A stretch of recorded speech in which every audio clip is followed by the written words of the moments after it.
I want justice, as I recall, that said wanted, dead or alive. La tête d'Oussama Ben Laden mise à prix. C'était au lendemain des attentats du 2001. À ce jour, le chef d'Al-Qaïda n'est toujours pas entre les mains des Américains. Pour comprendre comment l'homme le plus recherché de la planète a réussi à passer entre les mailles du filet, nous avons décidé de reconstituer son parcours. Jalalabad en Afghanistan. Pendant de longues années, cette ville d'1 million d'habitants était le bastion d'Al-Qaïda, l'organisation d'Oussama Ben Laden. 2 années après la chute des talibans, ce sont les hommes du commandant Massoud, assassinés par les islamistes, qui contrôlent une grande partie du pays. Mais les femmes continuent de porter la burqa, l'idéologie islamiste est toujours présente, et les caméras de télévision ne sont toujours pas les bienvenues. C'est ici qu'Oussama Ben Laden a été vu pour la dernière fois. 1 mois après les attentats du 11 septembre, il avait réuni les chefs de tribus afghans pour les inciter à résister aux attaques américaines. Le chef d'Al-Qaïda avait installé à Jalalabad un de ses camps d'entraînement les plus importants. Ce camp sert aujourd'hui de base à l'armée afghane. Nous sommes autorisés à filmer. Avant d'être chassés par les bombardements américains, les terroristes du monde entier venaient ici pour s'initier au djihad, la guerre sainte. C'est ici que se sont entraînés les combattants français d'Al-Qaïda, comme Jamel Loiseau ou Brahim Yadel. Cet ancien lieutenant du commandant Massoud a lutté aux côtés des Américains pour chasser les hommes de Ben Laden en novembre 2001. Ici, c'était le camp d'Oussama et des Arabes. Les Américains ont bombardé de ce côté-ci et de ce côté-là. Nous avons attaqué par cet endroit. Tout a été détruit. Les hommes d'Oussama s'entraînaient dans ces collines en face. Ce camp d'entraînement faisait la fierté d'Al-Qaïda, qui aimait diffuser ses images de propagande. À l'époque, Ben Laden se montrait avec son état-major et sa garde rapprochée. Il montrait aussi des enfants qu'on initiait à la guerre sainte et des terroristes formés aux explosifs et à l'art de la guérilla.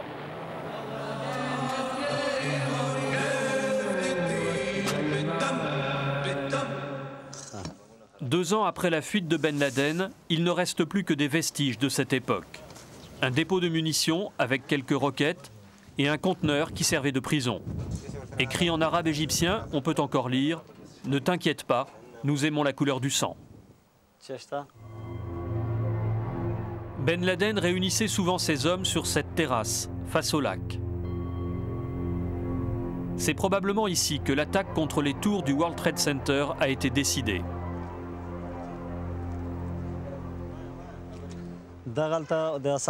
C'était là qu'Oussama Ben Laden se réunissait avec ses hommes. Et c'est là aussi qu'il prenait les décisions importantes. Mais surtout, c'est ici que la plupart des pirates de l'air du 11 septembre a été formée. Nous avons réussi à récupérer un document de propagande d'Al-Qaïda. Un document dont certaines images n'ont jamais été diffusées. Elles montrent clairement la présence en Afghanistan des terroristes qui ont frappé les tours de Manhattan. Cet homme qui s'entraîne à la mitrailleuse s'appelle Saïd Al-Ghamidi.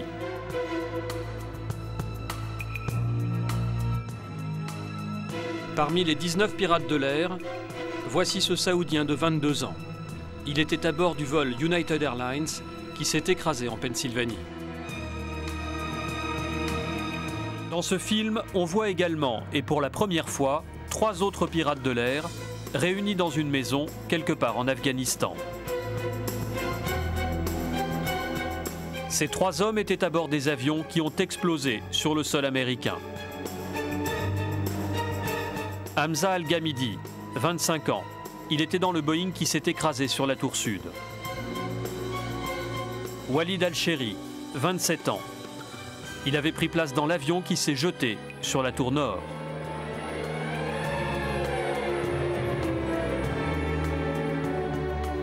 Ahmed Al-Nami, 23 ans. Il était dans l'appareil qui s'est écrasé en Pennsylvanie.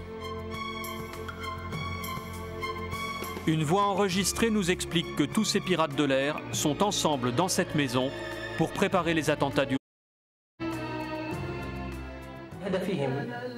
Leur but, détruire l'Amérique, ce tyran des temps modernes. Ces hommes n'étaient pas 19 puissances militaires, ils n'étaient que 19 combattants.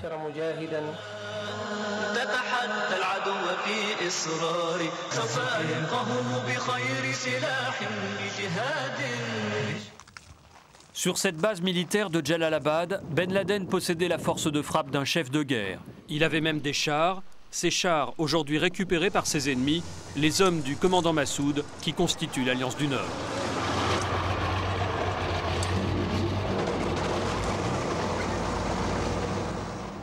Direction le centre-ville de Jalalabad. Nous avons rendez-vous à l'hôtel avec l'interprète qui doit nous emmener à Tora Bora, ces montagnes qui ont protégé il y a 2 ans la fuite de Ben Laden et de 300 de ses hommes. Dans cet hôtel, les clients sont priés de laisser leurs armes au vestiaire. Notre interprète, c'est l'homme à droite. Nous l'avons rencontré par hasard. Nous ne savons pas si nous pouvons lui faire confiance. Mais pour le moment, nous n'avons pas le choix. C'est le seul guide qui parle anglais. Il nous emmène d'abord voir le commandant Ajab Shah, qui assure la sécurité de Jalalabad et des environs.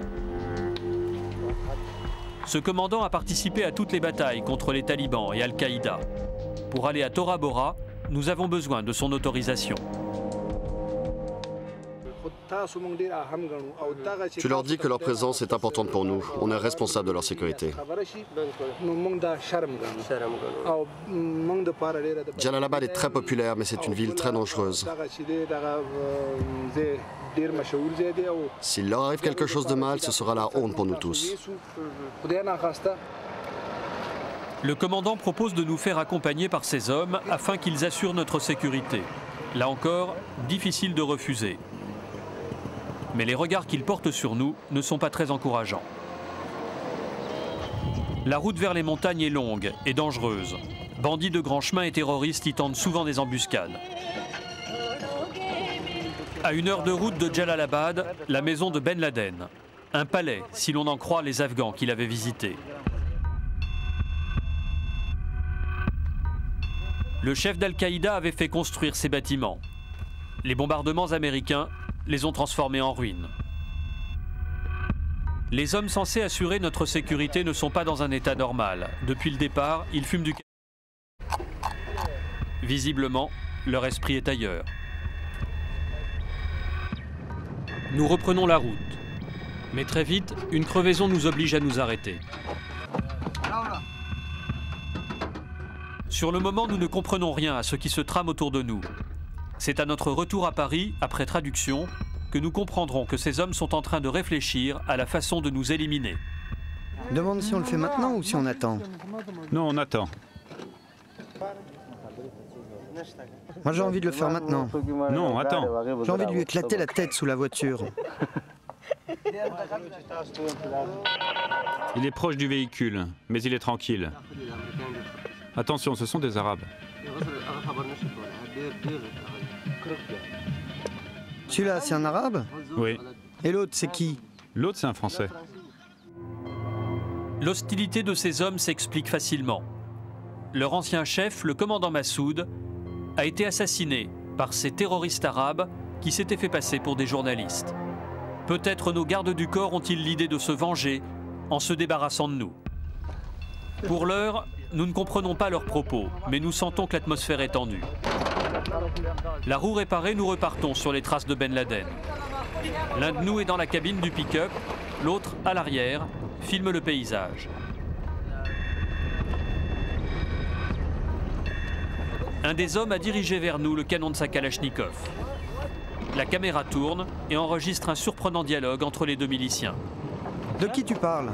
De lui? Oui, je parle de lui. Pourquoi tu veux t'attirer des problèmes? Et avec le cadavre? Qu'est-ce que tu vas faire avec le cadavre? Manifestement, pour le moment, ils renoncent à leur projet.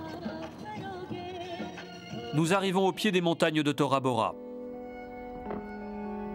En venant de Jalalabad, Ben Laden et 300 de ses hommes ont suivi cette route jusqu'ici et se sont séparés en 2 groupes.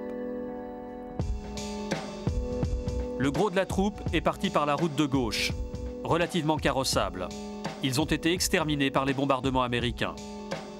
Ben Laden, son état-major et sa garde rapprochée ont pris le chemin de droite chaotique et sinueux, mais beaucoup plus discret. En sacrifiant une partie de ses hommes, Ben Laden a réussi à échapper aux avions de reconnaissance et aux bombardiers américains. Le parcours emprunté par le chef d'Al-Qaïda est effectivement très difficile. Arrivé au col, à plus de 2000 mètres d'altitude, impossible d'aller plus loin, même en voiture tout-terrain. Selon plusieurs témoignages, Ben Laden et ses hommes avaient dû eux aussi abandonner leur véhicule à cet endroit pour continuer à pied. Tout à coup, un de nos miliciens prononce le nom d'Oussama Ben Laden.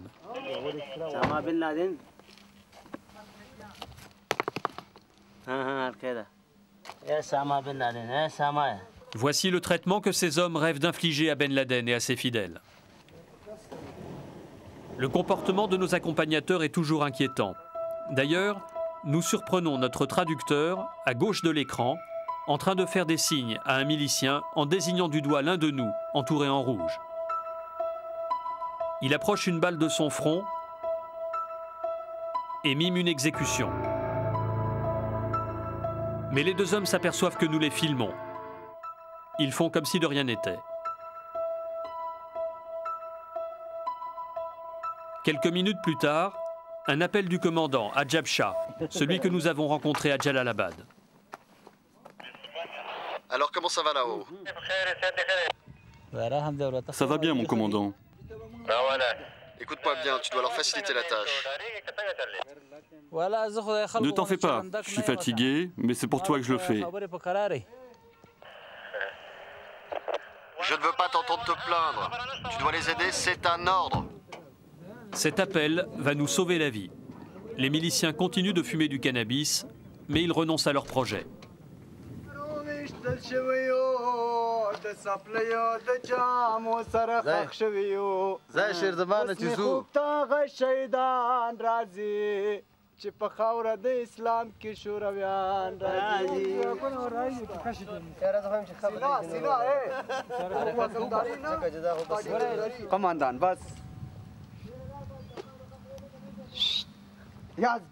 Nous sommes au cœur des fameuses montagnes de Tora Bora. C'est ici que Ben Laden s'était replié 2 mois après les attentats du 11 septembre et qu'il avait installé son quartier général. La place est stratégique. D'ici, on domine toute la région et on est à une portée de fusil du Pakistan voisin. Le Pakistan, où Al-Qaïda compte de nombreux alliés. Ben Laden connaît bien cette région. Il y a séjourné pendant la guerre contre les soviétiques. Il connaît en particulier les grottes de Tora Bora qui ont toujours servi d'abri aux combattants des guerres locales. Ces fameuses grottes n'ont rien d'extraordinaire. Elles sont une vingtaine au total, naturelles ou creusées par la main de l'homme. Lorsque Ben Laden avait trouvé refuge ici, l'armée américaine avait expliqué, image à l'appui, que ces grottes étaient en fait des bunkers à plusieurs étages, construits sous la montagne, et que seules des bombes spécialement conçues parviendraient à détruire. Des images de propagande qui font plutôt penser à des films d'espionnage. Des images bien éloignées de la réalité. Sur place, nous n'avons trouvé que de simples grottes. Quelques mètres carrés, sans le moindre confort, pouvant abriter chacune une dizaine d'hommes ou des stocks de munitions.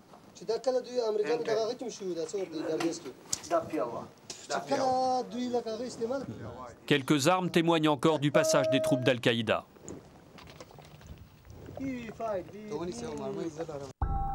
En décembre 2001, l'armée américaine et les hommes de Massoud lancent une grande offensive sur Tora Bora pour déloger Ben Laden et ses hommes.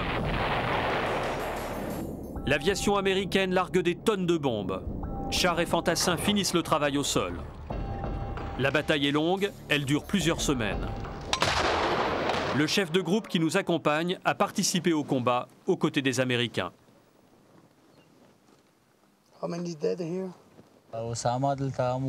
Oussama était là, et toute la bataille de Tora Bora était commandée par lui.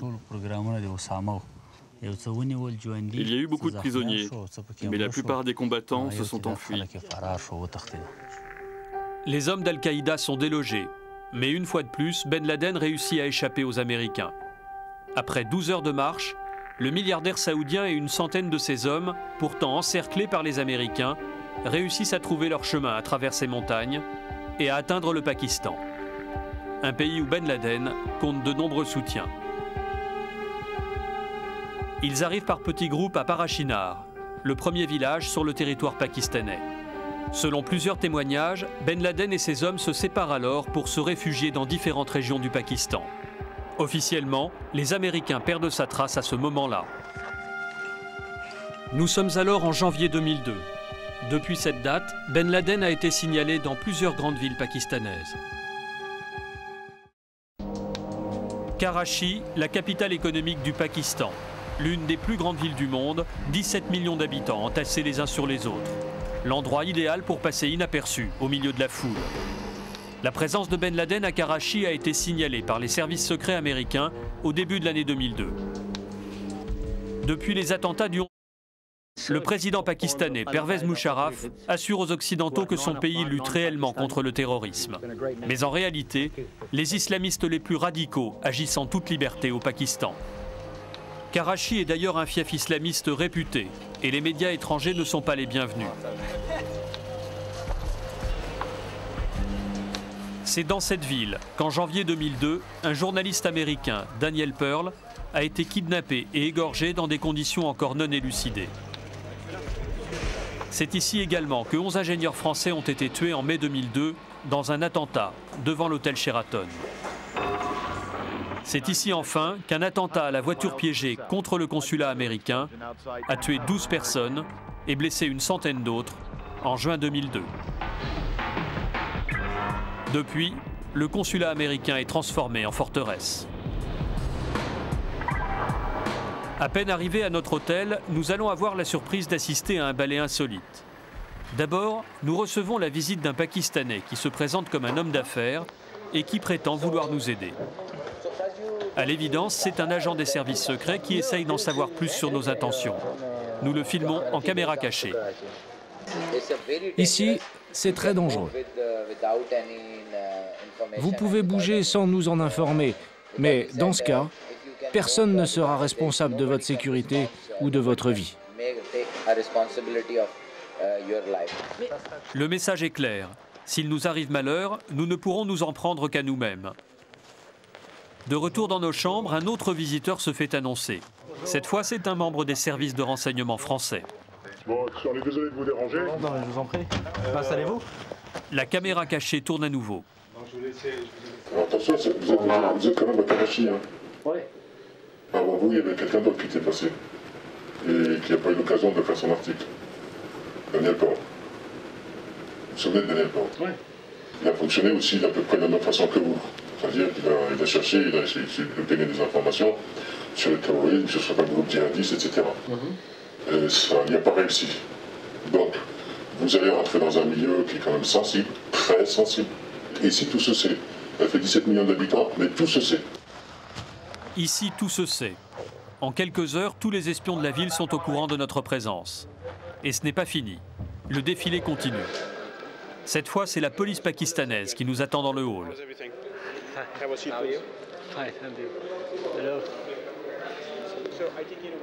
Je pense que vous devez prendre une escorte. Ça vous pose un problème? Non, non, ça ne nous pose aucun problème. En uniforme? Oui. C'est donc accompagné d'une escorte officielle et peu discrète que nous devrons poursuivre notre enquête à Karachi. Première étape, un quartier résidentiel de la ville. C'est ici qu'un des hommes de Ben Laden a été arrêté le 11 septembre 2002, comme par hasard, un an jour pour jour après les attentats sur le sol américain. Ramzi Ben Shaiba. Ce Yéménite de 31 ans avait été désigné par Ben Laden pour être le 20e pirate de l'air. Mais faute de visa, il n'avait pas réussi à entrer sur le territoire américain. Ben Shaiba vivait depuis plusieurs mois avec des complices au dernier étage de cet immeuble.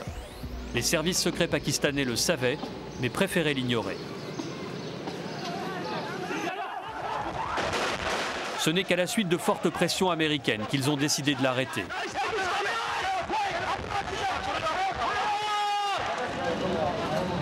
Les voisins, eux, étaient loin de penser que des terroristes islamistes se cachaient dans cet immeuble. Ils étaient bien rasés, la barbe courte. En les voyant, on pensait que c'était des gens bien. Ils étaient habillés à l'occidental avec des jeans et parfois des blousons en cuir.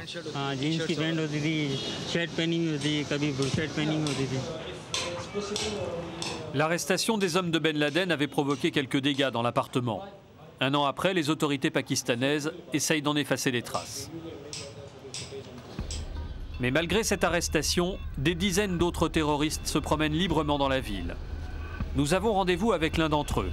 Contre toute attente, il a accepté de venir à notre hôtel, pourtant infesté d'indicateurs des services de renseignement et surveillé de près par la police. Cet homme est le porte-parole de Lashkar-e-Taïba, une organisation classée par les Américains sur la liste noire des groupes terroristes. Une organisation auteur d'attentats en Inde et toujours en contact avec Oussama Ben Laden. Officiellement, Lashkar-e-Taïba est interdite par le président Musharraf. Mais cela n'empêche pas ses membres de poursuivre ouvertement leurs activités. Le porte-parole de cette organisation, c'est cet homme, au centre de l'image. Il ne sait pas que nous le filmons. Est-ce que Musharraf vous considère comme des terroristes? Oui. Alors pourquoi cet homme se promène-t-il librement? Il est même assis à quelques mètres d'un officier de l'armée pakistanaise, ici à droite. Il y a quelques camps d'entraînement au Pakistan, dans la région du Cachemire, mais ils sont secrets.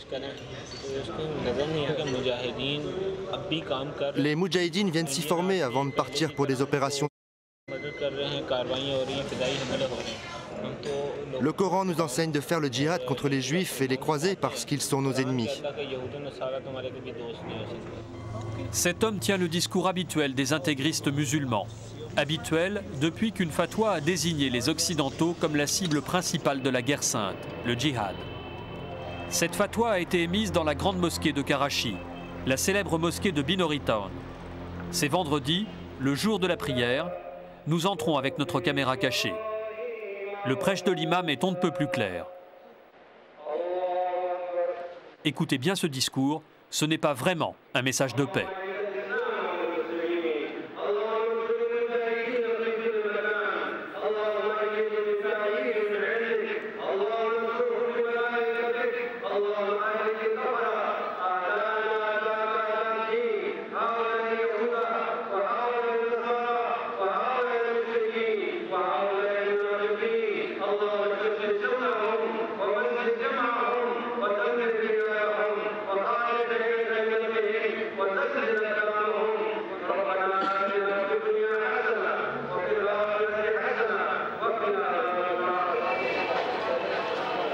À la sortie de la mosquée, une situation insolite.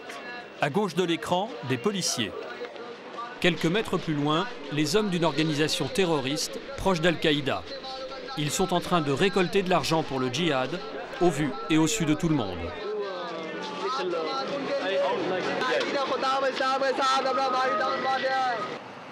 La mosquée de Binori Town n'est pas seulement un lieu de prière. Les services de renseignement le savent, elle abrite des membres d'Al-Qaïda et lance régulièrement des appels au meurtre. Ce sanctuaire du terrorisme est dirigé par un homme puissant et dangereux, le moufti Nizamuddin Shamzai, le père spirituel de Ben Laden. C'est lui qui a formé les responsables talibans dans les années 90, avec le soutien des services secrets pakistanais et la bénédiction de la CIA. C'est lui qui a émis la fatwa la plus terrible, jamais émise contre l'Occident. C'était en 1998, il incitait les islamistes à tuer les juifs et les croisés, et notamment les Américains. Nous avons demandé à rencontrer le moufti. Cet homme incarne la plus haute autorité religieuse du Pakistan. C'est une sorte de pape de l'intégrisme. Ce chef religieux est un homme bien protégé. Impossible de l'approcher sans être fouillé. Tout est passé au peigne fin, sac, guide. Par chance, il ne voit pas la caméra cachée.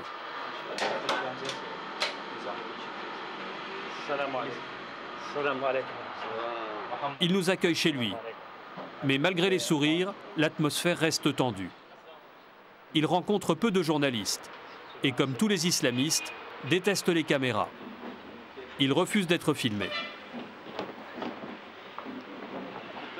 On peut filmer? Non, non, vous ne pouvez pas filmer. Pour le mettre en confiance, nous lui parlons en arabe et lui faisons croire que nous sommes des islamistes qui réalisons un film de propagande en faveur de Ben Laden. Du coup, il est moins méfiant. Je peux filmer? Je peux filmer? Oui, allez-y. Mais avant de répondre, le moufti s'aperçoit que la porte est ouverte. On entend des voix de femmes. Pour les islamistes, la voix des femmes est source de péché. Il se lève et va fermer la porte.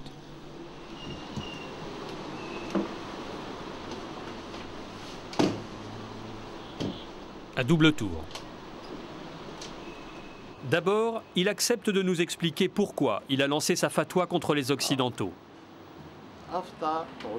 Les théologiens ont émis une fatwa contre ceux qui ont attaqué et blessé des musulmans, par exemple en Palestine. Et ils ont aussi émis la fatwa pour le djihad contre les Américains. En 1998, cette fatwa reçoit un soutien de poids. Oussama Ben Laden signe le document et crée avec d'autres chefs terroristes le Front mondial pour le djihad contre les juifs et les croisés. J'ai été un de ceux qui ont signé la fatwa pour le djihad. Depuis plusieurs années, j'incite les musulmans à la guerre sainte. C'est une fatwa à laquelle beaucoup de gens ont répondu. Depuis, les attentats ont ensanglanté le monde entier. Les services de sécurité sont convaincus que le moufti Nizamuddin est toujours en contact avec Ben Laden. Nous lui posons la question. Malgré la gêne, il essaye de s'en sortir par une plaisanterie. Ma maison est devant vous. Il n'y a ni le Mollah Omar, ni Oussama Ben Laden, ni le dernier de ceux qu'on qualifie de terroristes. Ma maison est devant vous. Le président Musharraf a affirmé récemment que Ben Laden était vivant et qu'il était au Pakistan. Il est effectivement vivant, Dieu merci. C'est la vérité. Pardon, vous avez des informations à ce sujet? Je n'ai pas d'informations, mais je suis convaincu qu'il est vivant. Vous en êtes convaincu ou vous le savez? Tu vas te contenter de ce que je viens de te dire. Nous sommes convaincus qu'il est vivant, mais qu'il n'est pas au Pakistan.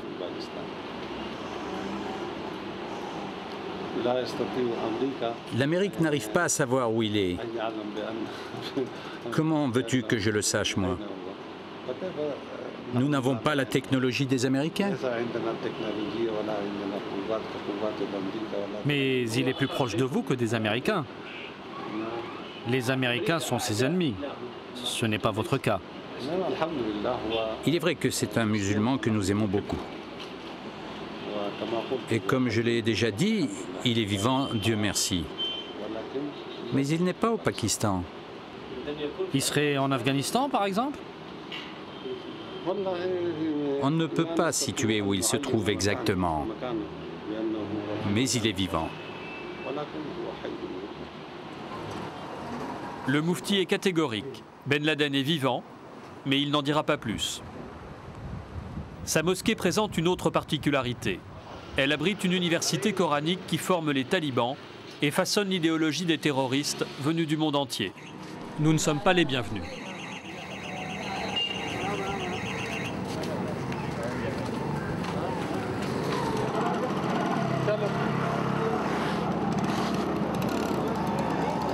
Nous n'avons pas l'autorisation de filmer, en revanche on accepte de nous laisser entrer. C'est la caméra cachée qui tourne. Nous sommes reçus par le fils du moufti Nizamuddin. C'est cet homme. Il vient de sortir de prison. Les Américains l'avaient arrêté en Afghanistan. Nous apprenons que 10 Français sont actuellement ici en formation. Nous demandons à les rencontrer. Les étudiants vont venir pour discuter avec vous. Les Français vont venir aussi? Oui, il y a des Français, des Éthiopiens et des Algériens. Finalement, les Français ne se montrent pas. Ce sont un Britannique, un Somalien et un Éthiopien qui viennent nous voir. Toujours pas de Français. Pourtant, on nous confirme encore une fois qu'ils sont bien là. Quelles sont les nationalités qui viennent d'Europe et qui sont ici? D'Europe, il y a les Français. On peut les rencontrer? Notre interlocuteur se tourne vers son chef. Notre insistance dérange. La réponse est non. Nous ne verrons pas les Français. Raison invoquée, ils craignent que leur famille ait des problèmes en France avec la police. Nous sommes autorisés néanmoins à faire un tour à l'intérieur de cette madrasa très fermée. Ici, les étudiants sont soumis à un endoctrinement. Pour eux, nous ne sommes que des mécréants. C'est la raison pour laquelle ils évitent de nous regarder. Devant nous, des jeunes, beaucoup de jeunes. Parmi eux, sans doute, des aspirants terroristes.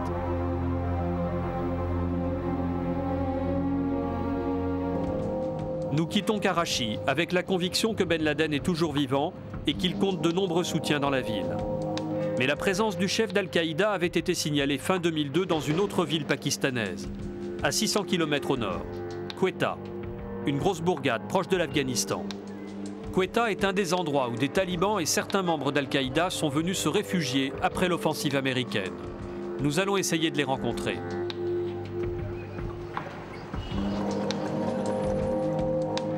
Ici aussi, un proche de Ben Laden, recherché par les Américains, a été arrêté. Abdul Rahman Yassine, un Égyptien soupçonné de gérer les finances d'Al-Qaïda. L'arrestation a eu lieu l'an dernier dans cette maison du centre-ville. L'homme vivait là depuis plusieurs mois et communiquait avec les autres membres de l'organisation grâce à Internet depuis ses cybercafés. Ces communications ont permis aux Américains de le localiser et de demander son arrestation aux autorités pakistanaises. À Quetta, les talibans sont les bienvenus. Ils ont leur mosquée, leur quartier et ils contrôlent plusieurs des écoles coraniques de la ville. L'une de ces écoles est dirigée par un taliban, venu récemment d'Afghanistan. Selon nos informations, l'homme est un proche du Mollah Omar. Équipé de la caméra cachée, nous demandons à le rencontrer. Il est jeune, il s'appelle Mahmoud et accepte de nous recevoir. Sur le mur, une inscription qui affiche la couleur.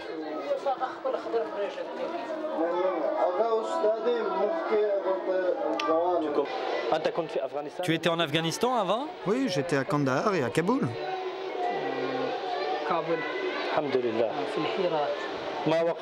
Tu n'as pas de problème actuellement?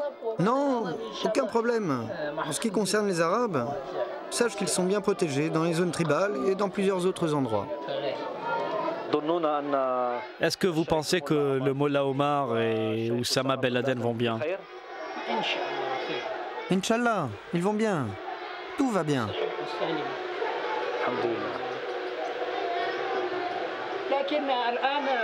Tu sais, aujourd'hui, tous les talibans, le dernier des talibans est un Oussama et un Mollah Omar.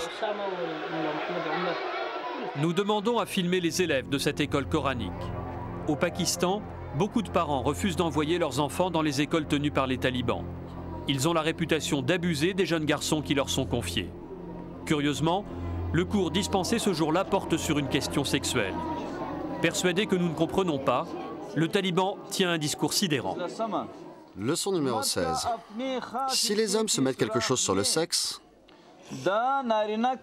par exemple de l'huile ou une crème, si cela rentre dans le trou de leur pénis, sachez que cela n'annule pas le ramadan. Vous voyez, ça se passe comme ça chez les talibans.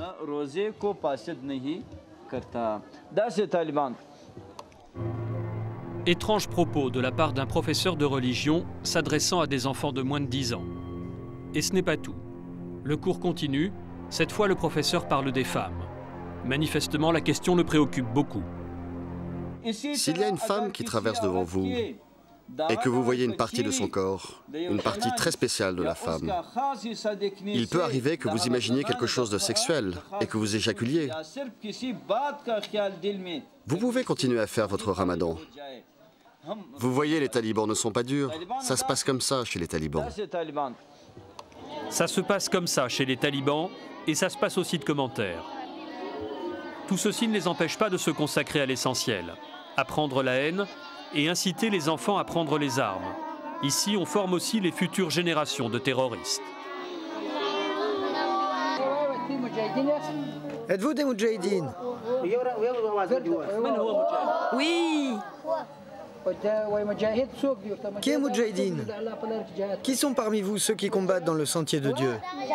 Nous sommes ceux qui combattent dans le sentier de Dieu. Vous êtes tous des Moudjahidines alors? Oui. Ils ont dit oui.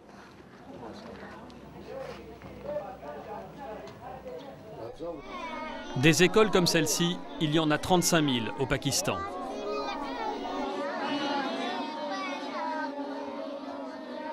À quelques centaines de mètres de la madrasa, l'étendard islamiste flotte sur le siège du principal parti religieux pakistanais.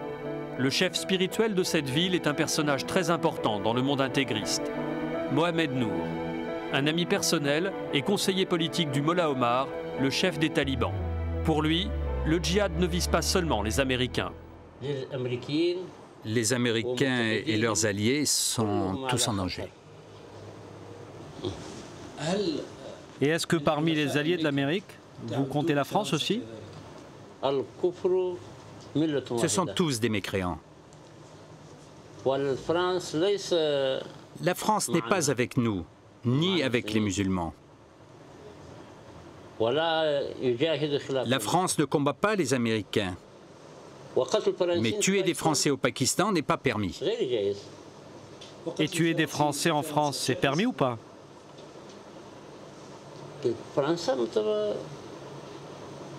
Les Français ne sont pas des musulmans. Et leurs lois sont contraires aux lois islamiques. Il est permis de tuer tous ceux qui combattent l'islam. Et tous ceux dont les lois sont contraires aux lois de l'islam.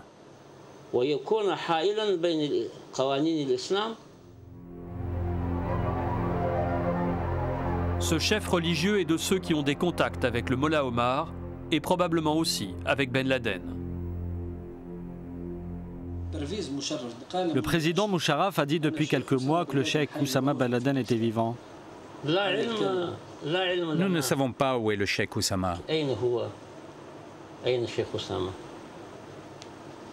est-ce que vous pensez qu'il est vivant?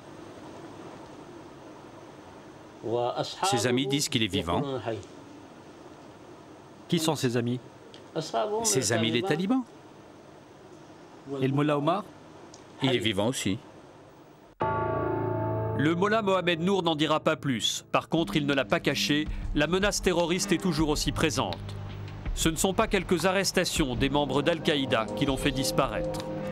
Ben Laden n'a pas encore perdu la bataille. Mais la présence du chef d'Al-Qaïda a été signalée dans une autre ville, Islamabad, la capitale du Pakistan. C'est ici que se trouvent les centres du pouvoir pakistanais. Et c'est ici qu'a été arrêté il y a quelques mois à peine, en mars 2003, un autre dignitaire d'Al-Qaïda, Khaled Sheikh Mohammed, le numéro 3 de l'organisation. Officiellement, cette arrestation aurait eu lieu à Rawalpindi, une banlieue de la capitale transformée en garnison militaire. C'est le centre névralgique de l'armée pakistanaise. Il y a même ici les bâtiments des services secrets. Difficile d'imaginer qu'un dirigeant d'Al-Qaïda ait pris le risque de se réfugier dans ce quartier sans avoir l'assurance de ne pas être inquiété. D'autant que manifestement, les autorités pakistanaises, mais aussi américaines, ont menti sur cette affaire. Officiellement, le numéro 3 d'Al-Qaïda a été arrêté dans cette maison, habitée par une riche famille pakistanaise, la famille Abdul Qaddous. Nous sommes allés voir les habitants de cette maison. Celui qui aurait caché le responsable terroriste serait cet homme. Il s'appelle Ahmed Qaddous. Mais manifestement, il n'a rien compris à ce qui lui est arrivé. Avez-vous été interrogé? Oui. Quelles étaient les questions? C'était sur Oussama, Khaled, sur ma famille. Ils m'ont demandé qui je connaissais. J'ai dit que je ne connaissais personne. Savez-vous qui ils cherchaient? Je leur ai dit que je ne connais pas Cheikh Mohammed ni personne. Vous ne connaissez pas Cheikh Mohammed? Je ne connais personne. Vous avez déjà entendu ce nom avant? Non.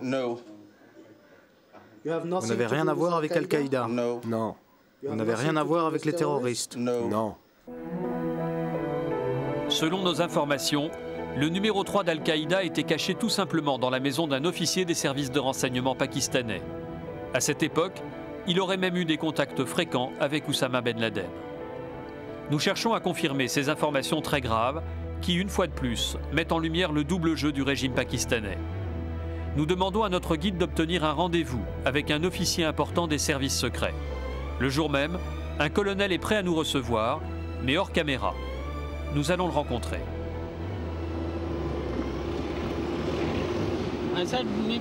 On arrive. Dans cette zone, il faut éteindre la caméra. Nous entrons dans une zone militaire, c'est la caméra cachée qui tourne.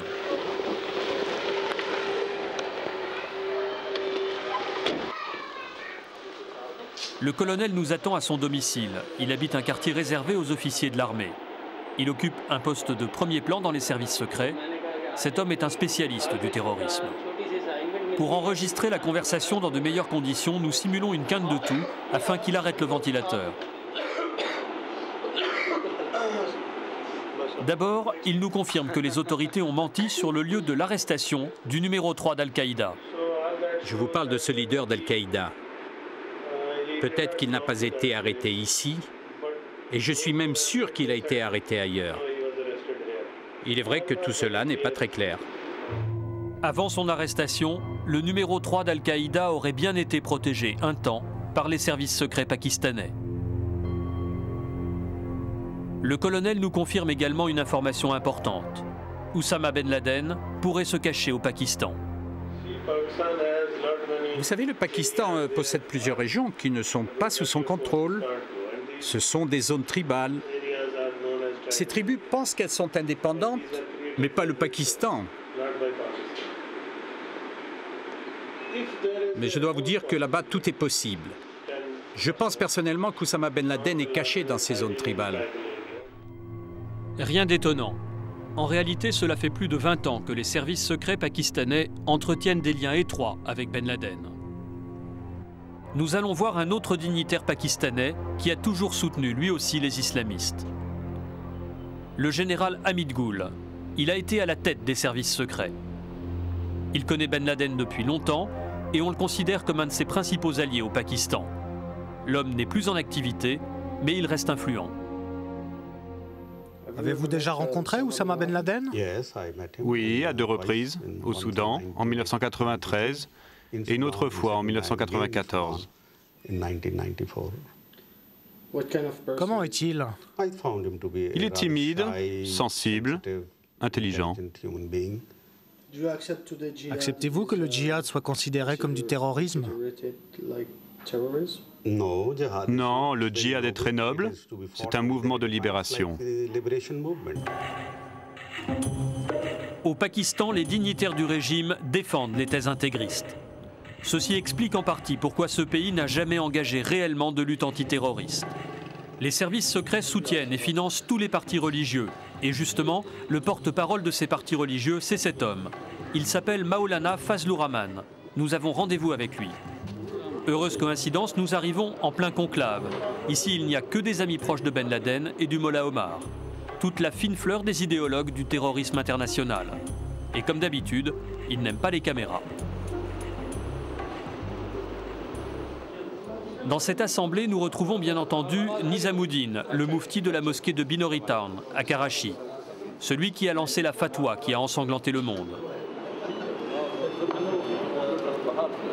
Des religieux qui ont même le sens de l'humour. À notre arrivée, Maulana Fazlur Rahman lance une boutade en direction du moufti. Tu connais le moufti Nizamuddin? Tu sais que c'est un homme dangereux. On a vu qu'il est dangereux. Tu sais qu'il appartient à Al-Qaïda. Nous sommes sidérés. Maulana Fazlur Rahman vient de nous dire que le moufti Nizamuddin est membre d'Al-Qaïda. Regardez bien son expression à ce moment-là. Son visage traduit une gêne certaine.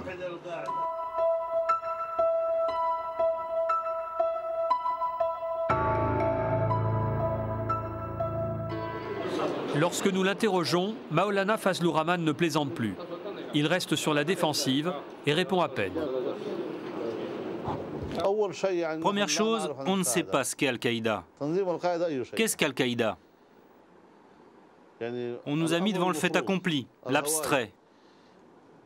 Nous n'avons jamais croisé quelqu'un qui dise qu'il appartient à Al-Qaïda. Maolana Fazlur Rahman prétend ne pas savoir réellement ce qu'est Al-Qaïda. Pourtant, 2 ans plus tôt, en octobre 2001, c'est bien lui qui haranguait les foules et les incitait à soutenir Oussama Ben Laden. Ce jour-là, il ne se gênait pas pour appeler ses partisans au djihad.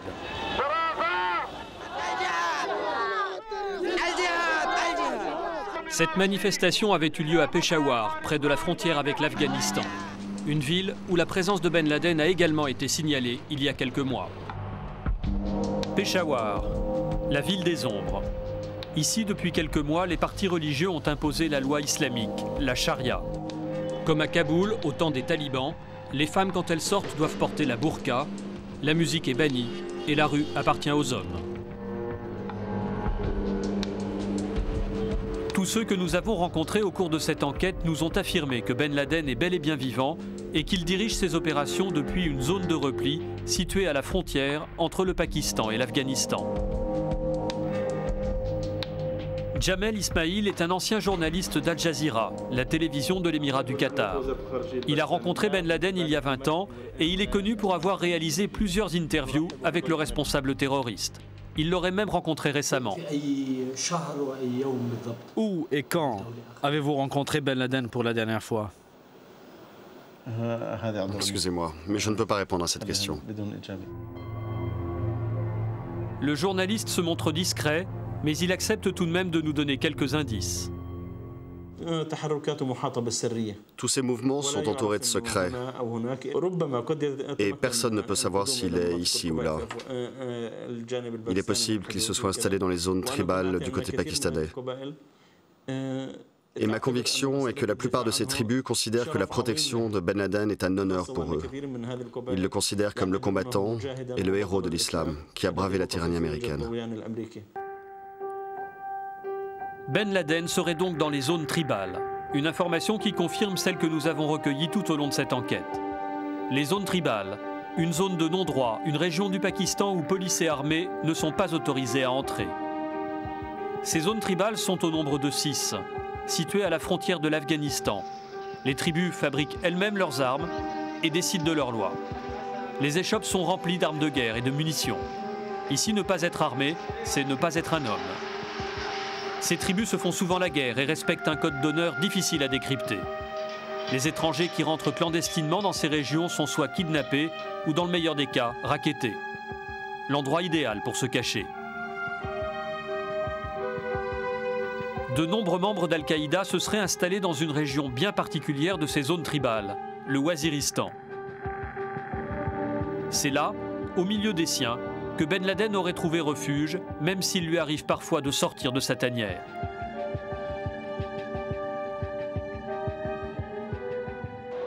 À Peshawar, nous rencontrons des islamistes originaires du Waziristan.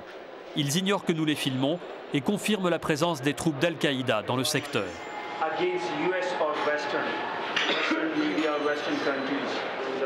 Il y a des membres d'Al-Qaïda chez vous? Il y en a beaucoup. Ils font des allers-retours entre le Pakistan et l'Afghanistan. Ils viennent s'approvisionner chez nous. Écoute-moi, ce sont les gardes frontières pakistanais qui leur ouvrent le chemin pour les envoyer se battre contre l'Alliance du Nord en Afghanistan. Il y a beaucoup d'Arabes au Waziristan. Ils n'ont peur de rien. Ils ne risquent rien. Ils traitent dans les marchés et tout le monde les voit. Les Arabes dont l'homme nous a parlé sont ceux qui assurent aujourd'hui la garde rapprochée de Ben Laden. S'ils sont au Waziristan, Ben Laden doit y être aussi. Nous n'avons pas obtenu l'autorisation de nous rendre au Waziristan et il est strictement interdit aux étrangers de pénétrer dans cette région. Les laissez-passer doivent être accordés à la fois par les chefs de tribu et par les autorités pakistanaises. Or, depuis quelques mois, plus aucun laissez-passer n'a été délivré, comme s'il y avait quelque chose ou quelqu'un à cacher. C'est interdit pour les étrangers, et spécialement pour les journalistes. Parce que c'est dans cette région que les membres d'Al-Qaïda, et d'après certains, Ben Laden lui-même, se seraient réfugiés après avoir traversé la frontière. Nos deux guides acceptent malgré tout de nous emmener. Il faut 5 heures de route depuis Peshawar pour arriver à la frontière du Waziristan. Et sur la route, les barrages sont nombreux. Nous demandons à nos guides de nous présenter comme des touristes. Les premiers barrages se passent sans problème. Grâce à nos barbes, les policiers ne nous identifient pas comme des étrangers et nos caméras sont discrètes. Mais quelques kilomètres plus loin, un autre barrage, et là nous sommes obligés de nous arrêter. Nous sommes aux portes du Waziristan. Ce sont des représentants de la tribu locale qui contrôlent le passage. Notre guide va tenter de négocier avec eux. Est-ce que vous pouvez nous autoriser à aller plus loin? Il n'y a pas de problème, vous pouvez y aller. C'est bon pour cette fois, mais les hommes de la tribu nous dévisagent avec beaucoup de méfiance.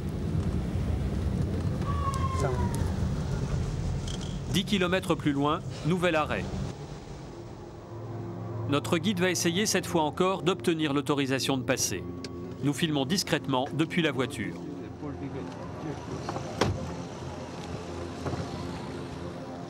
Au loin, dans les baraquements, les miliciens nettoient leurs armes. Cette fois, ça se complique. Le guide revient accompagné d'un garde. La tension monte, les membres de la tribu sont nerveux et nos guides s'inquiètent. On risque de se faire arrêter. On ne peut pas aller au-delà de ce barrage. C'est interdit, on doit faire demi-tour. Mais c'est quoi le problème?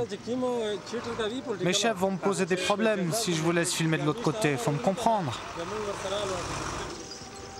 Interdit de filmer, interdit d'aller plus loin. Nous sommes le 5 août 2003. Notre route s'arrête ici, dans les zones tribales, près du village d'Omarkel. À quelques kilomètres d'ici, des sentiers grimpent à flanc de montagne. On est à une 50aine de kilomètres de la frontière afghane. C'est dans ce périmètre que se trouverait Oussama Ben Laden. Les Américains et les Pakistanais l'ignorent-ils? Et sinon, qu'attendent-ils pour aller l'arrêter? Un signe de la Maison-Blanche? Ou peut-être le moment propice? L'avenir nous le dira. Un mois après la fin de notre enquête, l'armée pakistanaise et les troupes spéciales américaines ont encerclé le Waziristan, là où notre route s'était arrêtée. Elles ont même lancé une première offensive contre les hommes d'Al-Qaïda, tuant 12 d'entre eux.